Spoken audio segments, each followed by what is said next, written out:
From Autosport.com and Autosport magazine, I'm Alex Kalinauckas, and this is the Autosport Podcast. Welcome to our latest episode, which is a special edition to mark the major milestone Lewis Hamilton has just reached in Formula 1, becoming the first driver to score 100 Grand Prix victories. Hamilton's triumph in last weekend's Russian Grand Prix extended his existing world record in terms of race wins, which he took from Michael Schumacher, who has 91, when he triumphed in the Eiffel Grand Prix at the Nürburgring in 2020. He had to wait a while since racking up win number 99, something we'll be discussing in this podcast, as well as ranking Hamilton's 10 best F1 wins. That victory came back at Silverstone in July, following Hamilton's controversial clash with 2021 title rival Max Verstappen. Since then, F1 witnessed a race of chaos in Hungary, the Spa washout, Red Bull getting back to winning ways at the Dutch Grand Prix, and McLaren's surprise domination at Monza. Then came Sochi, where Hamilton prevailed in the late rainstorm, which scuppered things for one of the drivers best placed to succeed him as Britain's leading F1 driver, and that was of course Lando Norris. Now, for this special edition of the Autosport Podcast, I'm joined by two special guests. The first is Autosport's chief editor, Kevin Turner. Now, first of all, how are you, Kev? And also, can you please explain to the listeners just how we've marked Hamilton's special achievement in this week's magazine? Because it's not just that lovely green banner that's on the cover, is it? It's not just that. Yes, hello, no, I'm fine, thank you, Alex. But we've got obviously the traditional green banner for when there's a major British motorsport success.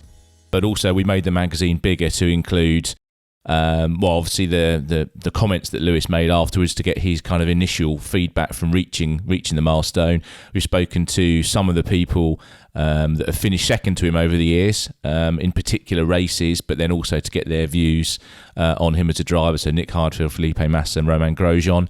And we've also done a big stats download. So every single one of his races is there.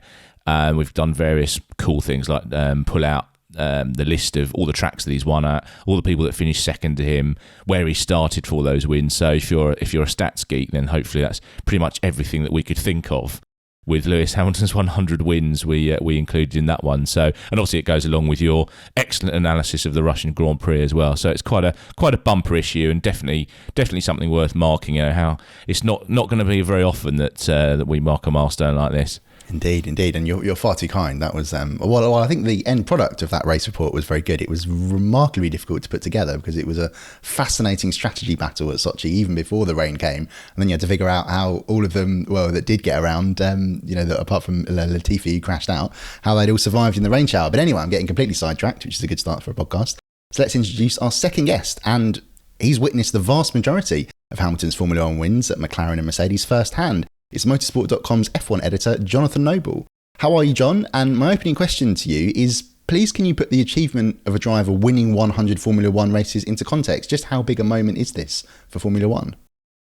I think it's bigger. I think it will become bigger as we look back on it more in the future. I think it was slightly overshadowed by the nature of the Russian Grand Prix that, the late race heartbreak for Lando Norris kind of deflated things. A lot of people was all anticipating up to this great battle at the end, and then Lewis came through as kind of, everyone feels so sorry for Lando, and Hamilton didn't get kind of the recognition that he would have had if it had come during a phase of the championship where he's dominating, and the talk all weekend would be, can you get to the 100? But I think as we look back on it, as human beings, we love round numbers. You see it in stock markets and prices in shops and everything, that a round number means a lot more than, so 100 means an awful lot more than 99. So I think it is an important milestone. No one else in Formula 1 is going to get to 100 before Lewis Hamilton. And if he goes on, I'll be very, very surprised if he gets to 200. In fact, I'd be very surprised if any driver gets to 200. So I think the first one to get the century is a big moment for F1, even if we didn't quite appreciate as much as we probably could have done on Sunday.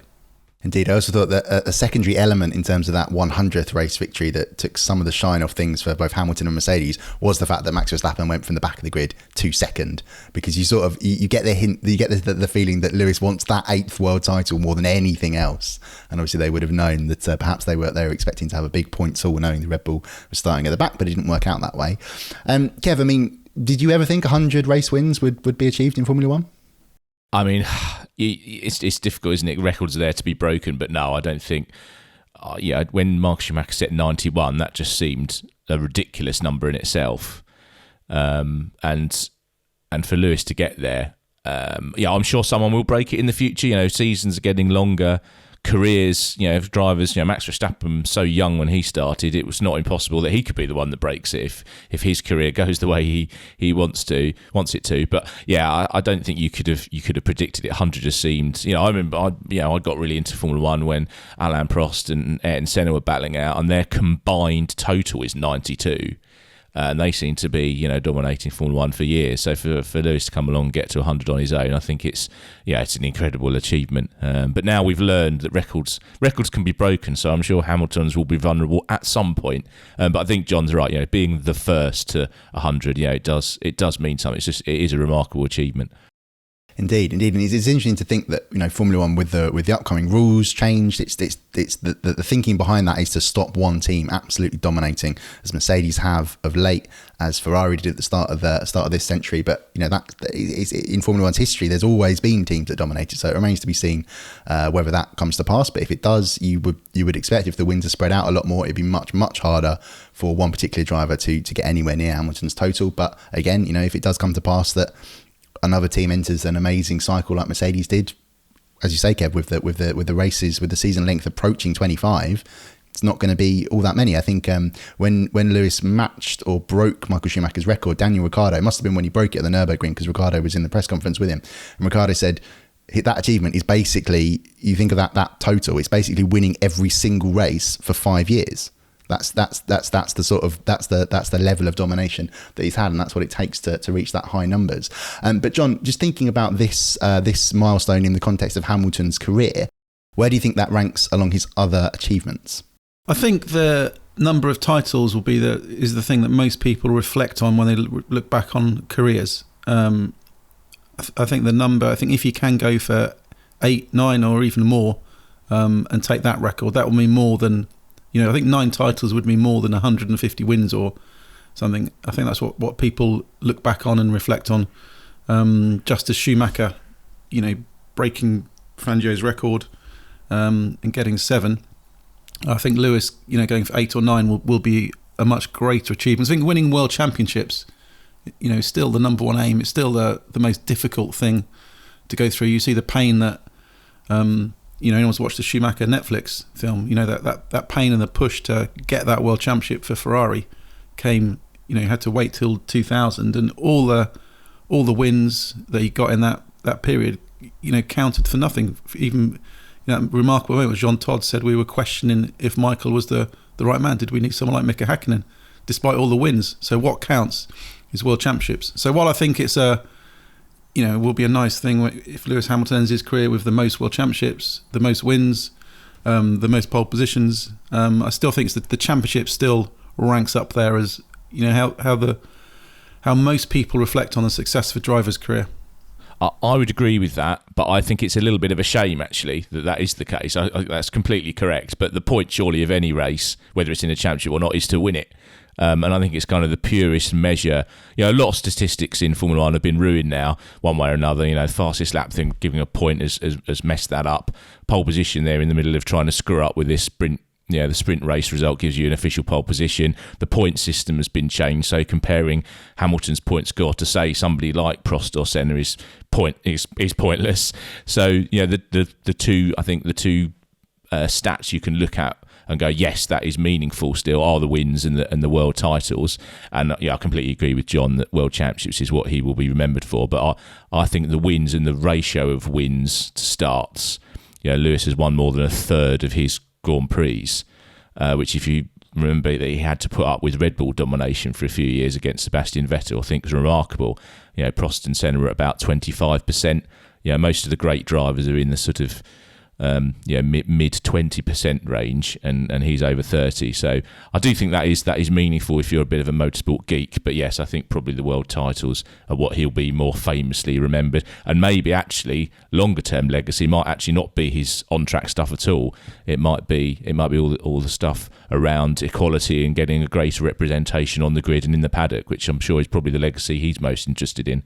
It certainly is. I mean, I spoke to him last year about what it took to win that 2020 world title, and that was what he ended on. I think the question I asked was, what goal have you got left to achieve in Formula One? And he said, well, the goal is the most important one, the biggest one, which is to improve diversity, which he's obviously at the forefront of that, and it's something that he has first-hand experience that nobody else does. So it's very important to him, and it's of course a very, very important cause. But I was just reminded, John, of your point about round numbers.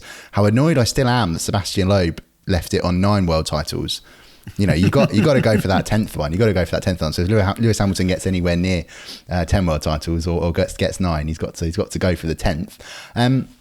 But I think it's worth looking back just a few days, actually. You know, there was the tweet being shared by Mercedes about Lewis Hamilton joining the team. That was obviously in September 2012, ahead of the 2013 season. So the 9-year anniversary of the deal being done. He would go on, replace Michael Schumacher, of course, retired for the second time. But John, looking back to 2013, did people, what was the feeling in Formula One at that stage about what Hamilton had done? Because he'd been with McLaren, he'd been very successful, he'd very nearly won the 2012 world title. If the car had been more reliable, you got to have a feeling that he would have been in the fight there against Alonso and Vettel, because it was very fast, that McLaren. So what was the sense about what Hamilton was risking by going from McLaren to Mercedes? I think opinion was divided, really. There were those who were very cynical of the move, who felt that he was making a massive mistake. This was a team that didn't look like it was going to be gunning for a world championship.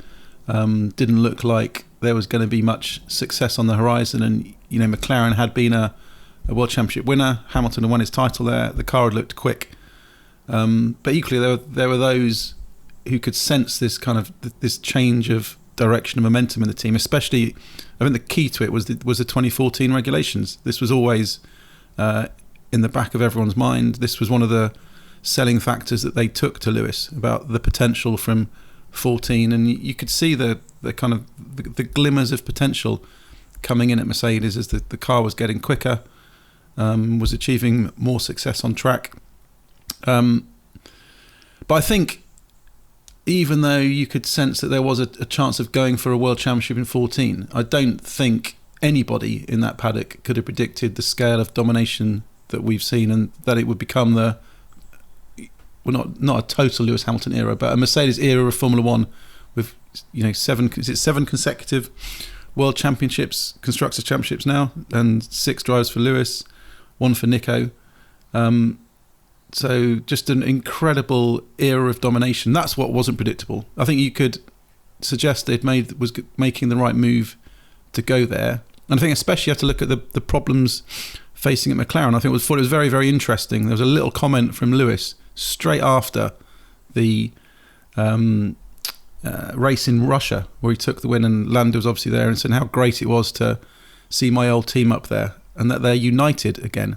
And I thought that was a really telling point, because his final times at McLaren, there was the power battle was going on between Ron Dennis, Whit Marshall's team principal, a lot of uncertainty about where the team was going and what was happening.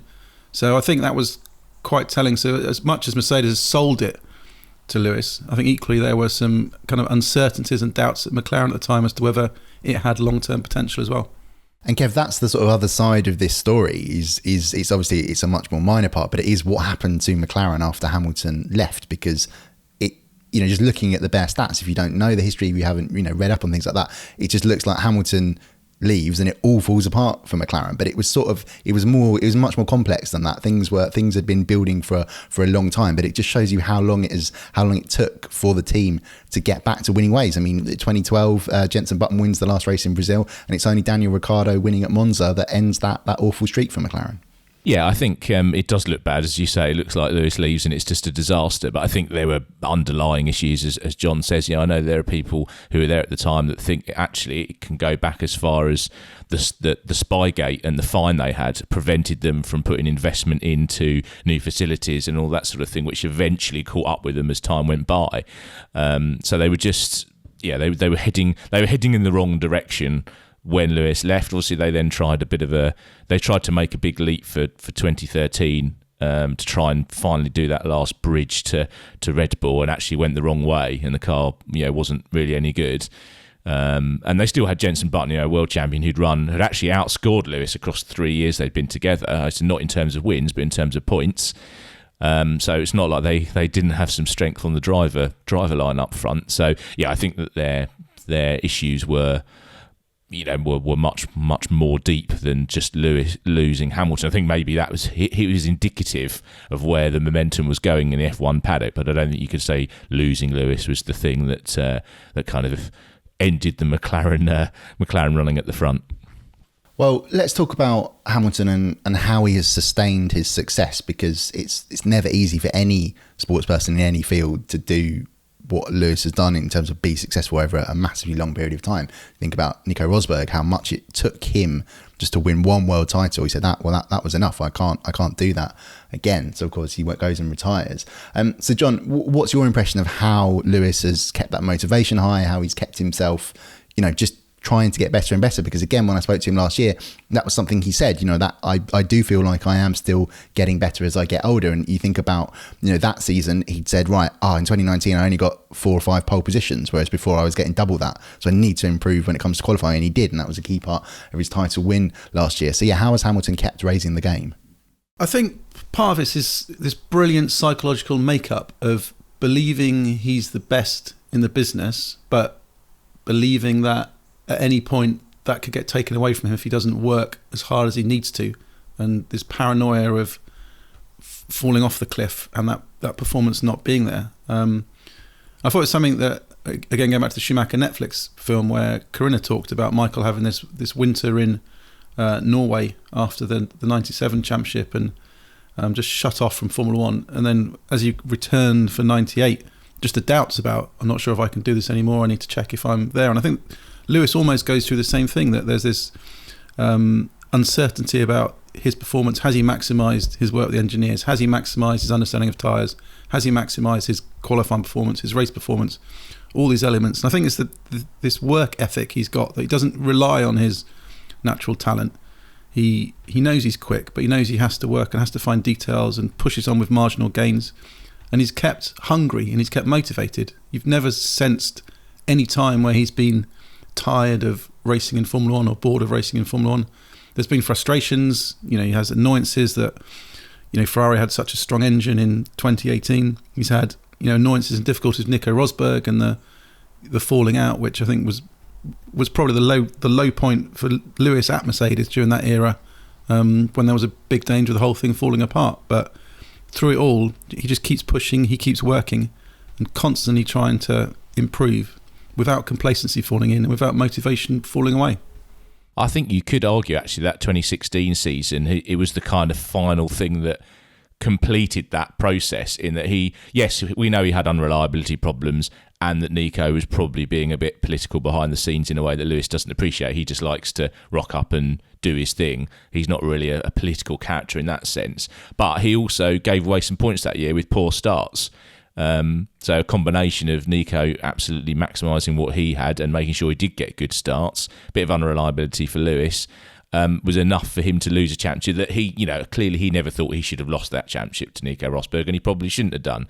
And I think the 2017 spec Hamilton, since then, we've seen him just be making absolutely sure there isn't any way that he's going to lose a championship like that again. And I think he's been pretty awesome since the second half of 2017. Obviously there have been periods where Ferrari had the quicker car, and we'll talk about that later, I'm sure, but he stepped up, and I think he's been brilliant. I suspect probably the big, wider, faster cars suit him as well. When you look back at the photos and footage of the pre-2017 cars, they do look a bit skinny and rubbish. I do think they look quite a lot better now, and I think the environment at Mercedes without Nico has obviously been better for him as well. He doesn't really want an intra-team fight. He wants to be, the main guy that the team's built around, taking on Ferrari or Red Bull, whatever. That's the sort of fight he likes. So I think it's a combination of all those factors and his own personal drive.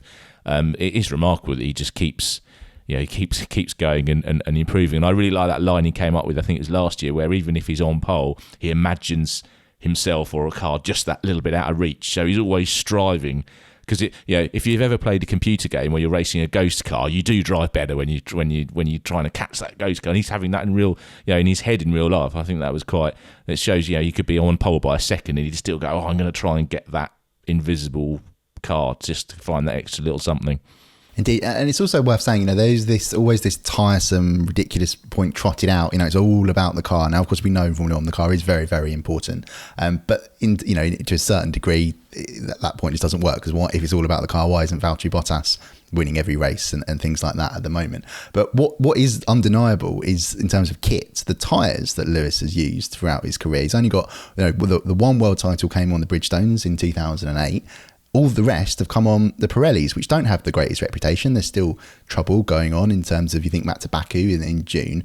But Hamilton's a master of tyre management. I think if you look at that race in Sochi just gone, okay, he wins the race because the rain comes, but there's a sense that while Lando Norris did excellently to raise his pace, to hold him off for a little bit, you just got the sense that Lewis was doing what he's done so many times throughout his career, mainly to Valtteri Bottas in recent years, which is, right, I'm just going to sit here, wait for you to destroy your tyres, and then I'm going to go past you, because that's what he did so successfully. Obviously, it was a bit more dramatic in the early years of the Pirelli era, 2013, 2014 onwards and things like that. But anyway, I think that's just something about Hamilton's success that should always be recognised. But in terms of his rivals, Kev, you mentioned 2018, obviously going up against Sebastian Vettel.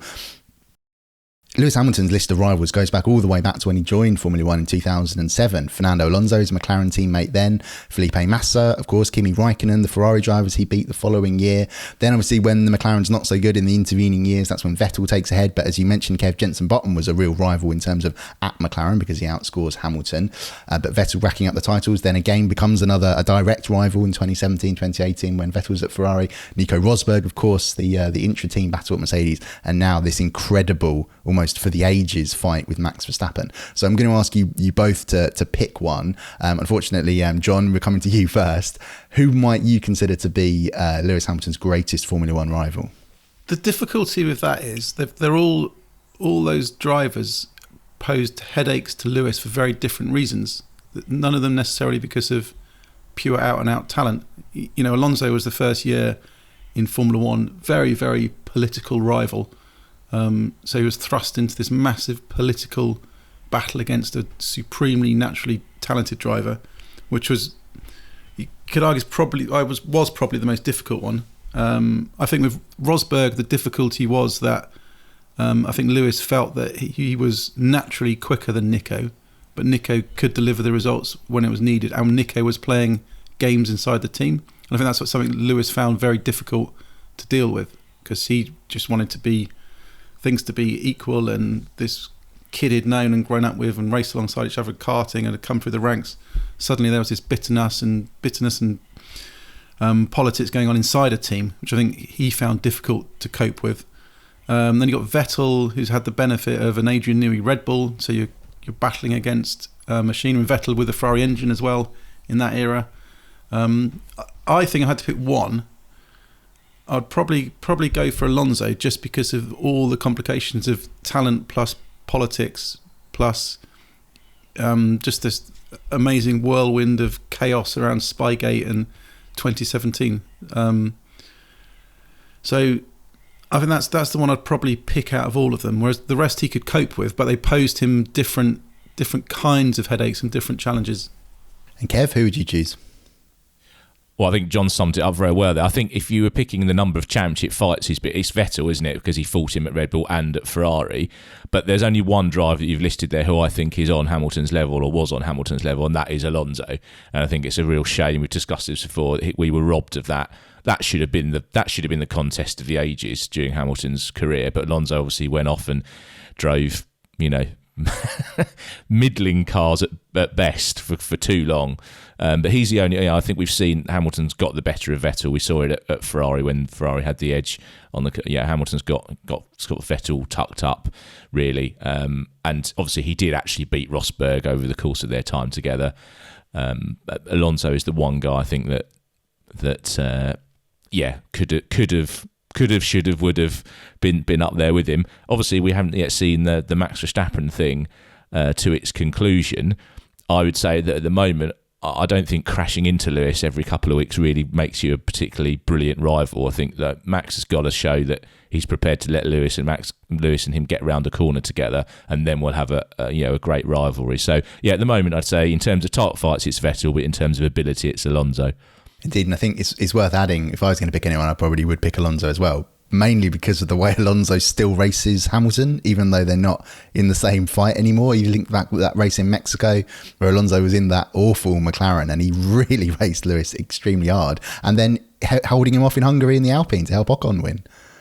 Yeah, would anyone else have done that in the Alpine? I'm not convinced they would have done. I mean, Verstappen, you probably would have driven them both off the track. I'm sorry, I know that sounds like I'm being a bit anti-Max, but I'm kind of a bit sick of their not being able to race wheel to wheel together. As the cover of the magazine after Monza may have suggested, I want to see a clean fight between the two best drivers in the world, not one of them ending up on top of the other one in a gravel trap. I think that's a bit rubbish. But I think Alonso's racecraft, he doesn't really have any chinks in his armour either, other than perhaps some of the off-track stuff. He's made all the wrong career moves, whereas Lewis made the one career move that was now looks like absolute genius. Even I was chatting to someone, even at Toyota during Alonso's sojourn outside the championship, there's talk of how he was just an incredible political operator even there, when that it was a 2-car fight. They had no real rivals. But anyway, I'm getting massively sidetracked. John, we spoke about how McLaren has changed after Lewis Hamilton left, but do you think we can also sort of say that during Lewis Hamilton's career, Formula One has almost fundamentally changed? You think about how, it was Red Bull winning at the time when Lewis left McLaren, but in the years after that, McLaren and Ferrari, once the preeminent teams, you think in the previous era, they've taken a massive step back and are having to build back. Mercedes changes massively. Red Bull also changes massively. And Kev, I think we've chatted about this. I think that in the future, we're going to come and look back on that Red Bull team that was, organised very quickly, taking over from Jaguar, and went on to become one of the best squads in Formula One. What an amazing operation they've done there. But in terms of Formula One, the engine formula changes, that things with the climate crisis are really having to be recognised as, in terms of the way the automotive industry is going, things have got to change. The teams are run differently. Look at how Toto Wolff runs Mercedes in terms of an entrepreneur thing rather than a big super team that's backed by a massive sponsor. And Formula One itself, of course, being sold to Liberty Media. So just how much has Hamilton's career sort of incapacitated all that change?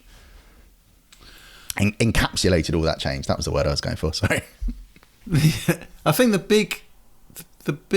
biggest influence of it all was the threat of the kind of FOTA breakaway in kind of the late 2010 period, when the teams were trying to get power and wrest it from Ecclestone, and there was the chance of them winning. So Ecclestone picked them off by offering the big teams extra cash, basically.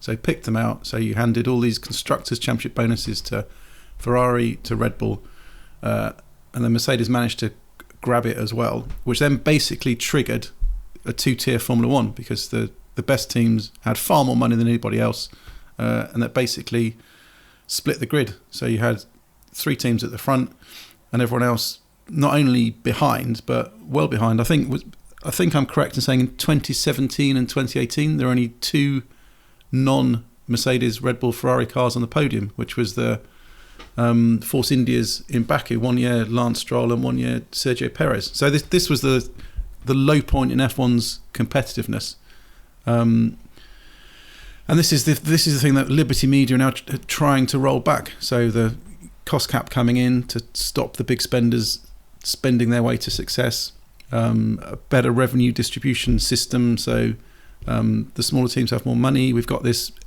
mini aero handicap system to hand the back teams a little bit more. Hopefully got cars that can race better, and we are seeing the grid coming together now. So I think during that era, if you weren't in one of those top 3 teams, you weren't going to get much success. And luckily for Lewis, he joined one of those top 3 teams and had joined the team that completely nailed the 2014 engine, which was enough to keep them ahead for the first era, but at a time when Toto Wolff was brilliantly bringing in a new kind of management philosophy into Formula One and had pushed hard on the aero front. And then that team, while it had the engine advantage, also built up its aero knowledge and became very strong on that front as well. And it was a double combination that Red Bull couldn't match at all times, because they were lacking on the engine front despite having Adrian Newey on board. Kev, going back to Silverstone in July, because we've been planning this podcast ever since then. It's been like, right, let's get ready to go, because we never know when he's going to hit 100 wins. We've got to have this planned in. We've got to change the magazine. It's a 100-page special, as you said earlier this week. Kind of surprised that it took Lewis so long, because it's kind of weird. He's in a very close championship fight, but there's been more Formula One randomness injected along the way, to the point where one of the German publications, Bild, kept asking Hamilton if he thought the 100th win was cursed, which of course is ridiculous. But it's just interesting to think, you're on the verge of that milestone. It's just not coming. Yeah, I think if you'd asked that at the end of last year or even the start of this year, you'd have said, yeah, it's, why has it taken until September for him to get it? But I think by Silverstone, we knew, didn't we? Yeah, we know that the Red Bull more often than not has got a slight pace advantage, and that Hamilton's a bit up against it. And Max and Red Bull are good enough operators that I know that they had a bad pit stop at Monza, but normally they are pretty on it. So all things being equal, it was going to take a while. I think that what's been brilliant about this season is we have had a couple of the random winners as well, which is what you want. You always want a good championship fight and then a couple of random winners like Ocon and Ricciardo. That's fantastic. So, no, I'm not too surprised after Silverstone that it took this long. We weren't quite ready in Hungary, so I was quite pleased that Alonso actually managed to hold up Hamilton's charge enough for Ocon to win, because that would have made it the Sunday night, Monday really quite hard work. But by Monza and then obviously Russia, we were a bit more on top of it. So it was good that there was a little bit of a delay, but it's good that it's off his back now as well. Just going back to what you were saying about the different eras, it's also worth mentioning, of course, that Lewis has been able to adapt to those different regulations very well. The top drivers always do, of course, but he had you mentioned earlier, like the Bridgestone sort of sprint format. He's gone through the different engine change regulations, all the energy management, looking after the tyres, which I agree with you. I think it's one of the underrated parts of his game. He's had. Now we've got sprint qualifying. There's lots of different things that he's had to adapt to, and he just doesn't. There doesn't seem to be anything really that catches him out. I think you could now say that he's become a driver of change. Would Mercedes be running two black cars if it wasn't for Lewis Hamilton? I would suggest not. So I think he's now begun with the Hamilton Commission. He has now, in his last year or two, I think he's becoming a driver of change within Formula One. Indeed, and he's spoken about how surprised and touched and really happy to hear that Mercedes were going to do that. There is some suggestion that they might go back to silver for 2022, which again I think Lewis is like, well, there's almost more important things. We've started the ball rolling. We're committed as a team to improving when it comes to diversity and changing things in motorsport as well. John, we know Lewis has got a new 2-year contract coming up with Mercedes as we go into the new era in 2022. He's going up against a highly rated teammate in George Russell, raising the spectre of could we get another rivalry like we had with Mercedes. But then if the Red Bull continues to be a threat, if other teams come back into the mix, it could be even more exciting than that. But how many possibly might Lewis go on to get as his final win total in Formula One?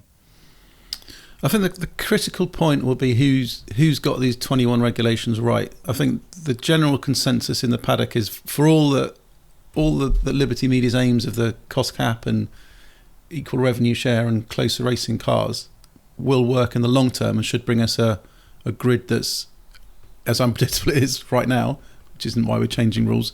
But I think in the short term, one team is going to absolutely nail it and dominate in the first phases of 2022. So I think if Mercedes get it right, then you could easily see Lewis adding 6, 7, 8 wins each year. So and I could see him doing another contract beyond these two.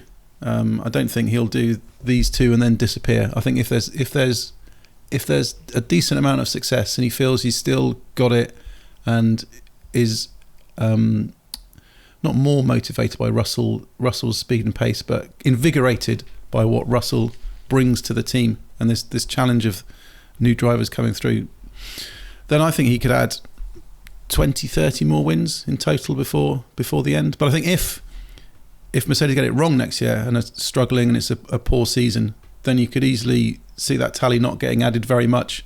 And then Lewis decides after 2 years, actually, I'm only interested in winning, I'm only in the success, and then he disappears off. So I think it'll be an awful lot more, or not very many at all. There won't be anything in the middle.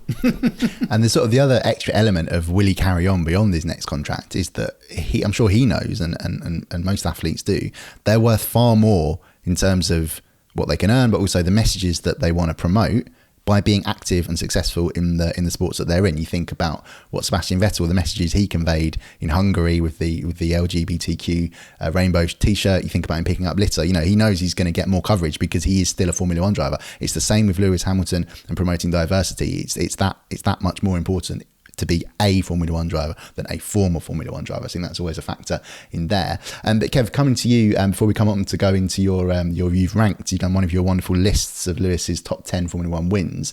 But coming to you just about, because we know we've had this debate, we've produced the whole special magazine celebrating Autosport's 70 years about considering the greatest. What does the greatest mean in motorsport? But now Lewis Hamilton has achieved 100 wins. I mean, he was already at this point. He is statistically the greatest driver of all time because he's matched Schumacher in terms of win total, surpassed him, and obviously he's matched him in 7 world titles. So he is the greatest statistically. Now he's got to 100. He's potentially going to go on to win more championships. Where is he now in the debate of who's the greatest Formula One driver?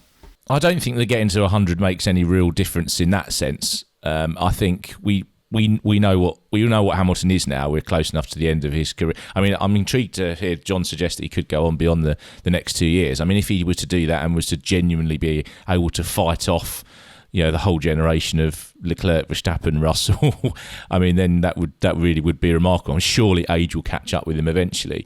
But yeah, I don't think you wouldn't say, oh no, he's definitely the greatest now that he's got to 100. I don't think it's all about context, all the things we've been talking about. There was that period at McLaren where, he was beaten by Button. He did lose a championship to Rosberg. These facts will always be there. And I think we've talked about before, what could he possibly do on track to somehow increase the position that he's already in, which, let's face it, he's in the top 3 greatest F1 drivers of all time. What could he do to lift that up? The only thing I can really think of is if he quit Mercedes and went to Ferrari and went, right, I'm going to win a championship for Ferrari. Alonso didn't do it, Vettel didn't do it, Alain Prost didn't do it back in the day. If he went there and went, right, I'm going to win a world championship with Ferrari, then I mean that really would be remarkable. But he would be crazy to do that at this point in his career. I don't think that's very likely. So no, he's in the debate. Obviously, it boils down to what your criteria you're looking at, and we could do an entire podcast on who the greatest racing driver or F1 driver is. I think we did. Well, yes, quite. But I don't think the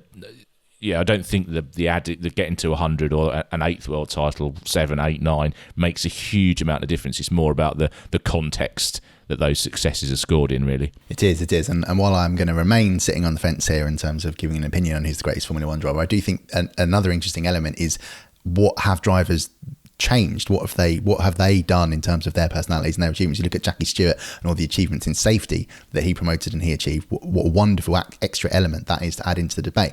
But on Lewis's side, he's driving this force for change in motorsport and to improve things for people that have been underrepresented. And I think that's a big consideration when you think about the greatest in terms of how you define that. But as you say, Kev, that is a chat for another podcast.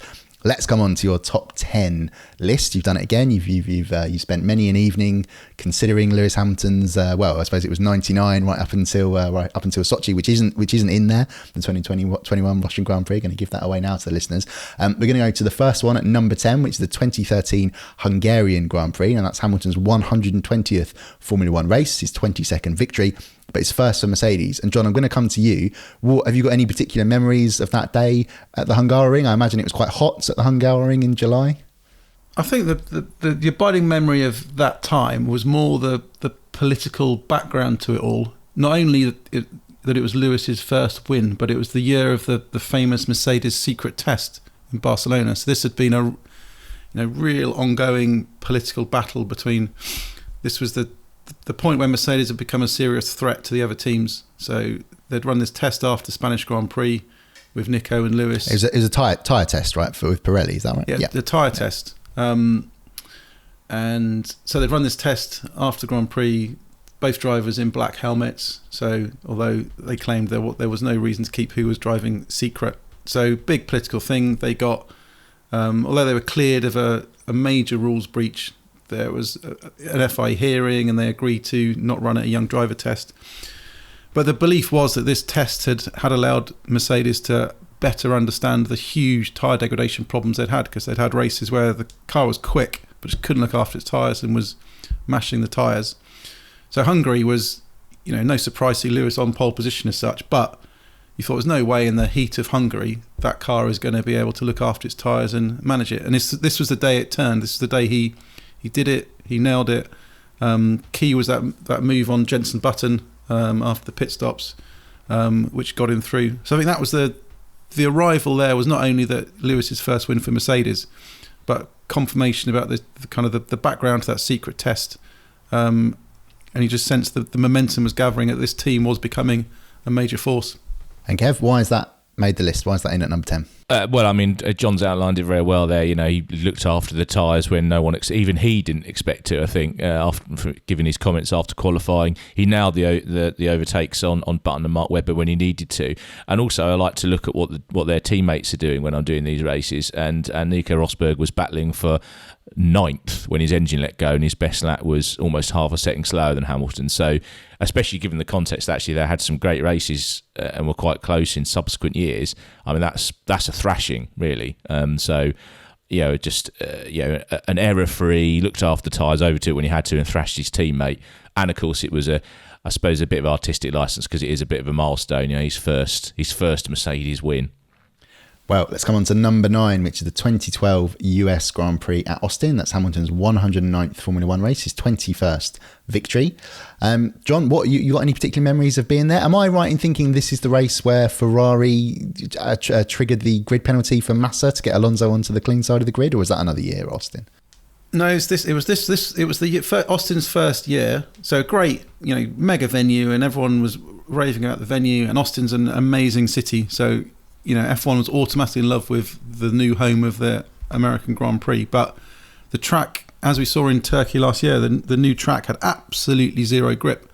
It was like driving on ice. And it put the onus on starting on the clean side of the grid. So much so that when Fernando Alonso was locked in the title fight at that time and was managed to qualify behind Felipe Massa, but on the dirty side of the grid, Ferrari basically made Massa a sacrificial lamb and deliberately opened his gearbox to get him a penalty to move Fernando onto the clean side. So quite a remarkable moment, really. Indeed, and worth thinking about in the context of the rumours that Mercedes had done similar things to Valtteri Bottas in Sochi, but they say they didn't had to change the engine because the one they put in at Monza had a big problem with it. But Kev, why is the 2012 US Grand Prix on this list at number 9?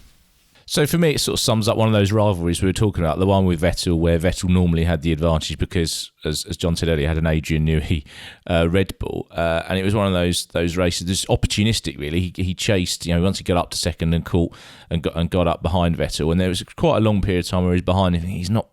There's not really a chance. Vettel's just got him covered. He was hanging on in a car that, was it as quick as the Red Bull? Not sure. It was at times during that season, certainly. And then, of course, Vettel just caught Narain Karthikeyan's HRT. Do you remember those? They were very slow. Through that twisty turn 3 to 7 section, which is a great bit of track, but you can't overtake. And it just brought Hamilton into range. And he grabbed the lead. So he had one opportunity to win that race, and he took it. And I think it was one of his better sort of sniper wins for McLaren. Indeed, and Pirelli produced those amazing Stetson hats for all the podium finishers to wear. We're going to come on to number 8 now, which is the 2011 German Grand Prix at the Nürburgring. That's Hamilton's 81st Formula One race, his 16th win. And Kev, I'm just going to read out a line from your copy here because it has one of my favourite words in it. So this was another swashbuckling racer's performance that helped Hamilton beat Webber and Fernando Alonso at the Nürburgring. John, were you there? Do you have any particular memories of that race? Nothing stands out in particular from that race, but I said to Kevin before we started today that Lewis Hamilton has had a career where he's just had an awful lot of brilliant wins that become almost the norm because they don't go against the grain. We know he's a super strong driver who can qualify at the front and perform some brilliant laps and brilliant overtaking moves and brilliant strategy and comes through and wins. So sometimes they kind of all merge into each other, and I think this is a classic one where it wasn't as though he came from the back or pulled off an amazing top 10 overtake in F1 history. It was just a classic Lewis Hamilton win that can sometimes get overlooked a little bit, which is why my memory is completely blank on it. It's funny you should say that, John, because in the Autosport's driver ratings, the line was vintage Hamilton. So you're absolutely spot on. Yeah, the reason I picked that one was because he had wheel-to-wheel fights with Alonso and Webber. They really were, the three of them had a pretty much almost a race-long fight, and they had several key wheel-to-wheel moments, particularly when one or other of them was coming out of the pits, because it was one of these multiple Pirelli pit stop era races. And in each of those contest, if you like. Lewis came out on top. Yeah, he did the moves, and he passed Alonso after Alonso's stop, which, as we know, is not an easy thing to do. So it was getting the better of two strong rivals. I think it could probably have gone to any one of the three of them. Indeed. Well, let's move on to number 7, which is one of the surprisingly few, Kev, I must say, from Hamilton's early career that's in this list. It's career in Formula One, that is. It's the 2008 German Grand Prix at the Hockenheim. It's the 2008 German Grand Prix at Hockenheim, which is Hamilton's 27th Formula One race, his 8th victory, started from pole position. John, I mean, what was anything particularly different in terms of thinking back to Hamilton's early career in terms of how he won these races? I guess this one mainly memorable because it was Nelson Piquet Jr., and not a rival regularly going up against Lewis Hamilton in his Formula One career. Yeah, I think it stood out. This is what Lewis has a brilliant habit of doing, is that you can have races where he appears to be in control, everything's going smoothly, and then an incident will turn it on its head, which in this race was Timo Glock's crash in the safety car and wiping out his lead, and then Piquet getting in front. But Lewis never gets flustered and never kind of throws it away in those circumstances, even when he's seen a massive lead wiped away from him or something goes against him. Just keeps calm and keeps focused and keeps delivering. And that was absolutely critical here. Seeing his lead wiped away, being on the back foot and having to come through again and nailing it. So another classic Lewis win. Yeah, even when he's having a rant on the radio, we've seen it more in the Mercedes days, of course, when he's ranting away on the radio. These tyres are finished, fastest lap, that sort of thing. He has a rant, but as John says, he doesn't. He still delivers on track, and this was an early instance of the team inadvertently sort of screwing him over, really. They left him out during the safety car period thinking that he'd be able to build up enough lead, and they got it really wrong and dropped him back into the pack, and it looked like a race that McLaren had lost, but he just got his head down and he overtook who he needed to overtake, Felipe Massa and Nelson Piquet Jr. and kind of saved McLaren's, saved some red faces, really. If he'd not been able to do that, it would have been a win that they'd have really thrown away. Just to pick up your point, Alex, on some of perhaps the earlier races in his career not being there. First of all, I was trying to get a bit of a spread across different types of races, different eras, but also the ones that come to mind and that I've seen on other people's top 10 Hamilton wins lists are Fuji 2007 and Monaco 2008, with both wet weather races. I think one of the reasons I didn't put those in is because I think there's a better wet weather race that we'll get to later. But also at Fuji, Ferrari messed up with their tyres and got penalties and drops to the back, and Alonso crashed. So his main and of course there was the Vettel Webber behind the safety car. So his rivals essentially took themselves out. And at Monaco in 2008, he biffed the wall.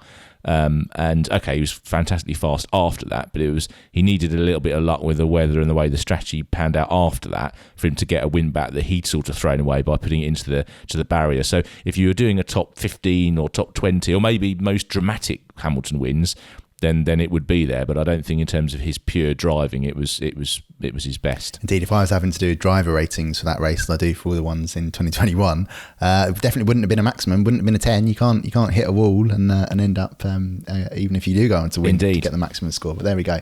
Let's move on to number 6, which is a really interesting race, actually. It's the 2019 Monaco Grand Prix. It's Hamilton's 235th race, his 77th win, starts on pole position. But two things really stand out from this, and John, I'm sure you'll expand on this a little bit.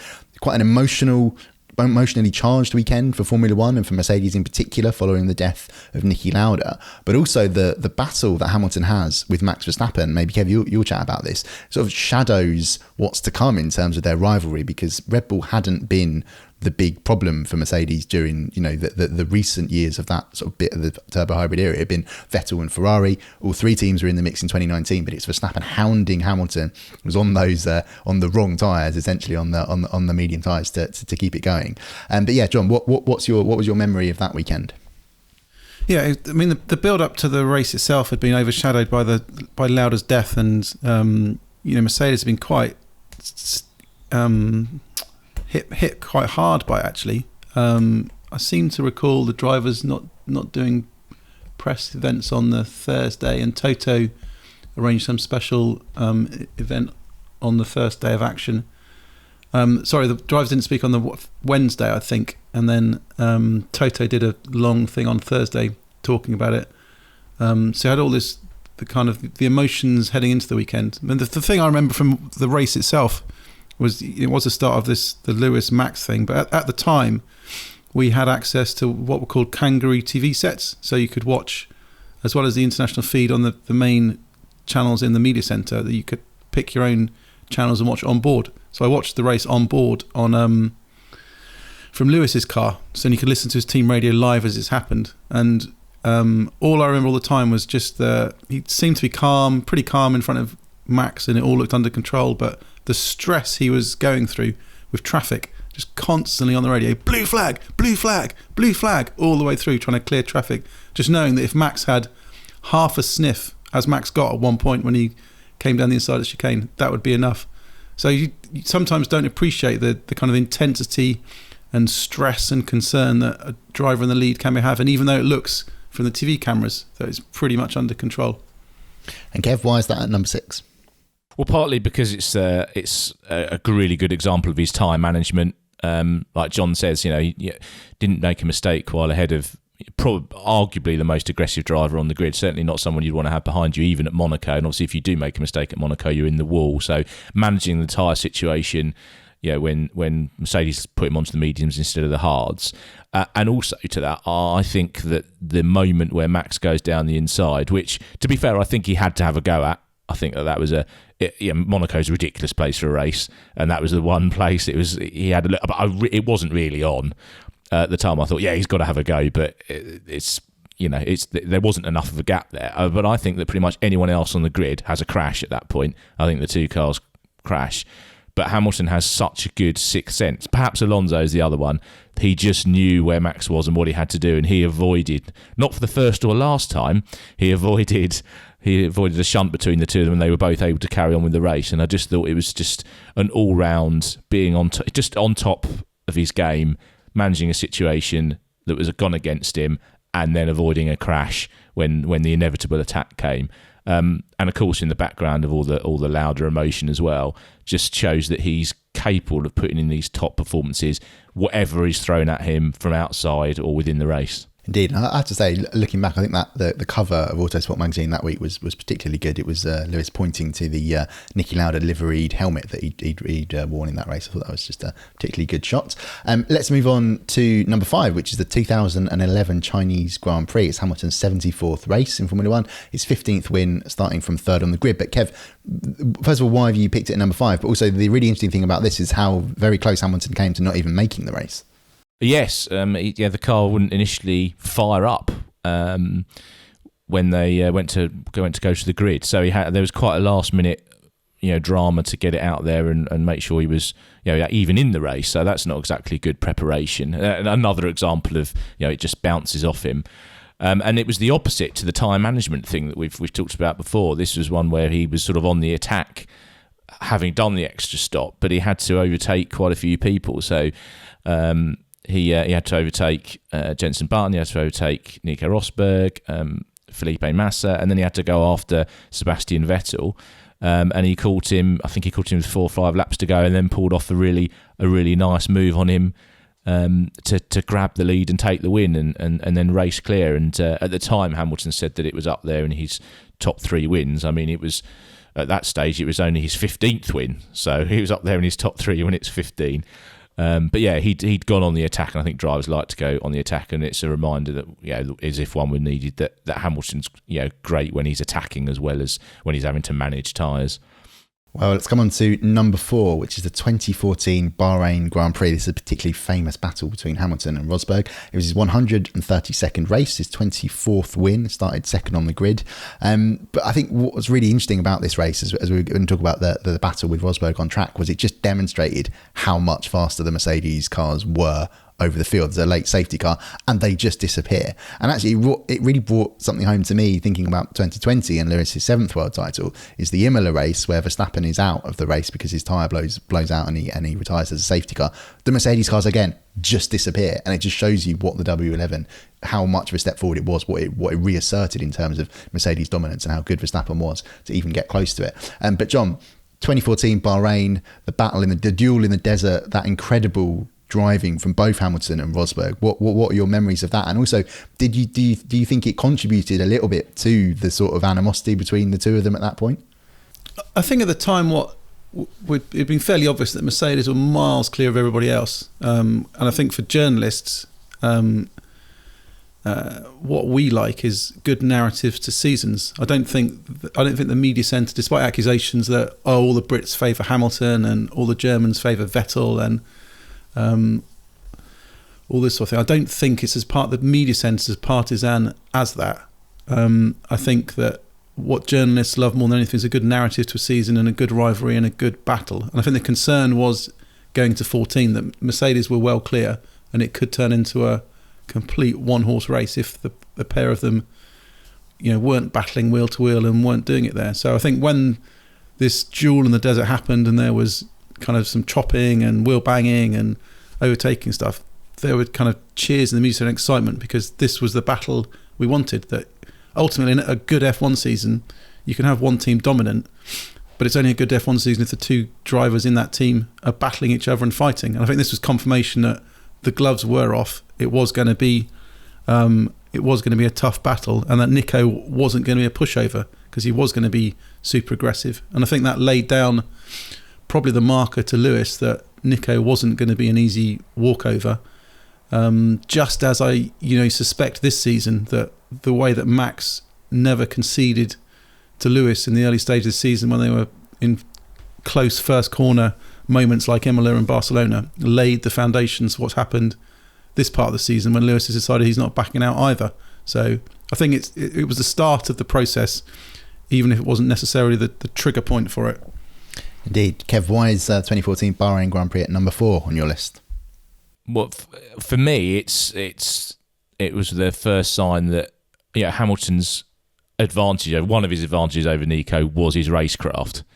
And Rosberg was quicker that day anyway, and he was also on the quicker tyre at the end of the race. Safety car pushed them together, so I think Nico really should win this race. And Hamilton just knew where to put his car. He withstood the pressure every time Nico went for, again, the sixth sense of knowing where to put the car, knowing where not to be as well. And of course, he was managing the energy as well to make sure that he had the electrical energy in the right places. And it was just showing his bandwidth, is what an engineer would call it. He's able to manage several things all at the same time. And I think that I think the difference between Rosberg and Hamilton was that when Hamilton had the quicker car or was quicker over the weekend, he won the race. But when Rosberg had the quicker car and was on pole, you think this could be an interesting race because you knew that in the race, Lewis had more weapons at his disposal to sometimes overcome Rosberg, even when Rosberg had got everything right. And that for me was the best example, most exciting example, because he just outraced him. He wasn't as quick, but he outraced him.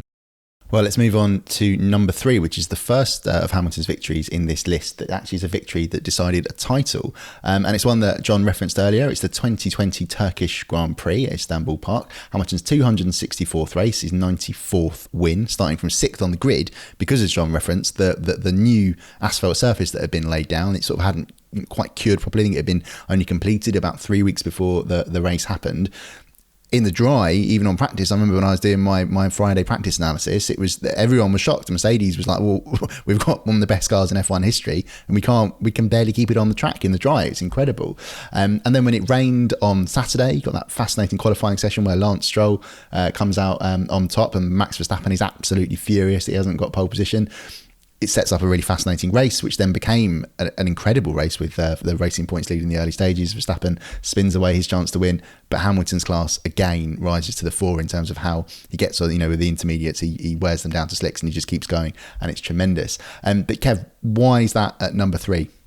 Well, I'm almost tempted to throw this back at you because I know that we talked about this as being one of the key moments that helped us sort out our top 50 driver ratings, because last year, obviously, Hamilton was doing the business in one of the greatest Grand Prix cars of all time with the W11. And as you said earlier, Max Verstappen was doing a fantastic job hanging on to the Mercs and making it look like there was a race sometimes. And it was kind of nip and tuck between them when we were talking about it before that race. And that race was won by the driver rather than the car. Max threw it off behind Sergio Perez, I think it was. Yeah, he threw it off, and there were a number of drivers that could have won that race. You know, Bottas was 14th after 6 spins in another Mercedes. So, it was a race won by the driver, and it was a great example of just how mature Hamilton is now. He let the race come to him. You know, they didn't have tyre temperature, they didn't have the grip early on in the race, and he actually falls backwards, and he didn't panic and go off. I know he had a little quick run off onto the runoff, but nothing serious. He kept it together, kept in contention, and then once the car came alive, he was quick, and then he made the call to stay out and not come in, and he ended up winning by absolutely miles. So it was definitely a race won by the driver, and it was a good answer to all those that go, he only wins races in the best car. All the great drivers win most of their races in the best car because they get into the best car because they're the best. But they also make the difference on those occasions where they don't have. And I thought that was a brilliant way to, just brilliant story, wasn't it, to clinch the championship like that as well. It really underlined the season. Definitely did. I think what was really interesting was that Hamilton, speaking to him afterwards, he was saying, he actually thought about China 2007, the race where his first attempt at a world title in his first season, completely went awry when, the tyres that he were on, they wore down too much. He slid off in the pit lane. And that's what was happening on those intermediates. They were becoming slicks. I think there's almost a little bit of worry very late in the race for Mercedes that if it rains again, we're really in trouble here. But he was able to keep that tyre temperature and also just keep them alive to that point, because other drivers had worn through them much more quickly. He was backing off through that turn 8, just thinking a little bit ahead, thinking the long game, and that's where it came to him. Well, and also I like it when you get a rival praise you. That's also a good sign if they've done. And I thought, Sebastian Vettel's comments after the race was superb. Said it wasn't his race to win, and he still won it. Once again, he managed to pull something special out of the bag. You think, well, that's a 4-time world champion just going, fair enough. That was amazing. Indeed. Well, as regular listeners to the podcast, hopefully will remember back to the last time we did discuss some of these top 10 races. The way we handle talking about the number 1 and number 2, it's almost impossible for you to say why one race is number 2 without revealing what's number 1. So I'm gonna explain both what is number 2 and what is number 1 first, and then we'll have a chat about both races, and we'll bring John in as well to share some memories of those events. At number 2, it's the 2018 Italian Grand Prix at Monza, Hamilton's 222nd race and his 68th victory. He started on 3rd on the grid. And at number 1, as I'm sure many people might have already guessed, because it's such a famous moment in Hamilton's career, it's such a famous Formula 1 race, full stop, is the 2008 British Grand Prix at Silverstone, his 26th race, his 7th victory from 4th on the grid. So, Kev, maybe first of all, can you just explain why they're that way round? Well, they're that way round because I think the 2008 British Grand Prix is one of the all-time great wet weather drives. Another list that I've done, and that one's on it. It's his equivalent to Mark Schumacher's Barcelona 96 win or Ayrton Senna's 85 Portugal win. It was a stupendous performance where at times he was 3, 4, 5 seconds a lap quicker than drivers on the same tyres. Because obviously there were periods where he was off kilter with what other people were doing. And there were. It wasn't a perfect run. He did have a misstep here or there, but for someone of such inexperience, it was only his second home Grand Prix. He just annihilated the field and won by over a minute. I think it's one of those one of those great wet weather drives where someone shows real star quality. So it was for me it was a fairly easy number 1. I think. The 2018 Italian Grand Prix I had in there because for me 2018 is so far is Hamilton's best season, in that by the end of the year the Merc probably was the quicker car, but certainly for the first half, maybe 2/3, Ferrari had the better car most of the time, and that's the story of that season should have been Hamilton coming back at a Vettel points lead. But Vettel didn't have that points lead by the time that happened because Hamilton had, as we could have discussed the German Grand Prix when Vettel drove off the road in the wet and Hamilton won from 14th on the grid, which also you could say should have made this list. And then the Italian Grand Prix to me just summed it up brilliantly. Ferrari 1-2 on the grid, the wrong way round because they decided to sack Kimi that weekend, which perhaps wasn't ideal timing. And Vettel got himself into a bit of a flap on the first lap. Hamilton went around the outside of him. Vettel spun, and then Hamilton, I think on a day, probably one of Raikkonen's last great days where he was really feisty and racy. He repassed Hamilton the first time Hamilton went past him, and he had to grind him down. And it was a race. It was a race again that he won. I think it was the driver making the difference rather than the car. So that's why those two are in there. And also, I didn't want to have two wet-weathered races next to each other. So I think you could argue 2018 Italy and 2020 Turkey could have been the other way around. But I wanted to have a dry one up there and representing his 2018 campaign. And all that really matters is number one. Let's face it, when it comes to anything, really. But anyway, anyway, I'm getting myself massively sidetracked again. John, on the 2018 Italian Grand Prix, I think Kev's right. You think about that 2018 season, probably you got to say that's Hamilton's finest season to date. But that race in particular just summed it up. You had Sebastian Vettel spinning away his opportunity after that tap at the Della Roggia chicane. Kev does reference the fact that why did Ferrari tell Kimi Räikkönen he was essentially sacked on the morning when he was starting on pole position and things like that. But what were your memories of that race? Like how impressive was it to see what Hamilton did against those two Ferraris that day? 2018 Italian Grand Prix remains one of my favourite Grand Prix, not necessarily just from the spectacle of the race, just because of all the political nuances going on around it. A weekend that Ferrari should have dominated that. Ferrari should have had a 1-2. As Daniel Ricciardo showed recently, if you're leading after the first chicane at Monza, pretty much no reason why you shouldn't be leading at the end of the race. It's always been a race decided on strategy, not racing. And Ferrari having 1-2 on the grid with a car that was quicker in a straight line, absolutely no excuse to not stage manage the situation to ensure that your man Sebastian Vettel gets the points needed for the championship, and it completely messed it up. By as Kevin mentioned, telling Raikkonen he wasn't being retained for the following season. So why on earth you do that on race morning and not after the weekend, I don't know. Failing to stage manage the first lap, which gave Lewis that tiny sniff he needed to disrupt Vettel and getting through there. And then in the closing stage after the pit stops, the critical thing was it was about tyre management, that Lewis knew if you managed the tyres in the initial phase of a stint, the durability would be much better. Whereas Kimi just absolutely nailed it to try to build up a gap, which killed the tyres, blistered the tyres, and then that allowed Lewis to come at him. And that was basically a race that Lewis shouldn't have won, that Ferrari should have been able to manage it better, and they didn't win it.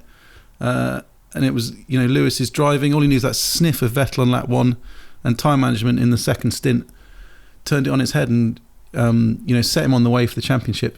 So I just really enjoyed that Grand Prix, both from the racing perspective of the battle, and also when all the political nuances came out, and you look at what Ferrari could have done to ensure that race didn't turn out that way, and they failed to do it. John, just thinking a bit further back, 10 years further back, the 2008 British Grand Prix, any standout memories of that legendary race in Formula One history? Yeah, I think what needs to be put in context there, it wasn't just the brilliance of that drive on Sunday in the rain. How he did compared to the rivals. It was the background to the weekend. The 2018 championship appeared to be slipping away from him. That there'd been a run of poor results. It appeared Ferrari was, starting to eke out ahead. Just wasn't gelling for Lewis. There was tension with Fleet Street and the newspapers and the media. Just seemed that it hadn't built on the momentum of 2007. It was all slipping away, and we've seen this often from Lewis, that when his back is against the wall, when the doubters are there and the skeptics think he's finished and it's all finished, he pulls something out of the bag and bang. And that's exactly what happened at Silverstone. That it gone in there, people expecting him to crack, and it was all finished, and he delivered this masterful performance that basically rebuilt the momentum and pushed him on to the championship. So I think it was the background that stood out that day, and the context of delivering that win on that day that was almost as good as the actual performance on the racetrack.